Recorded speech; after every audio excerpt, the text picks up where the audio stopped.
Assalamu alaikum friends. Today I will discuss how to pin the device manager to the taskbar on Windows 10.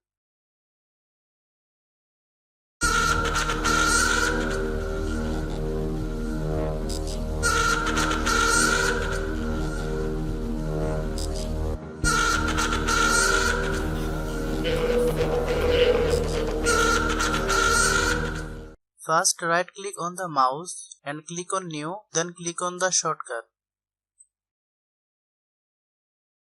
Then type devmgmt.msc.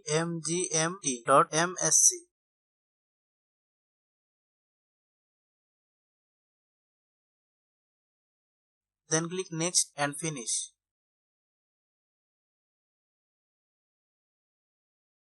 Then right click on it and click on the pin to taskbar.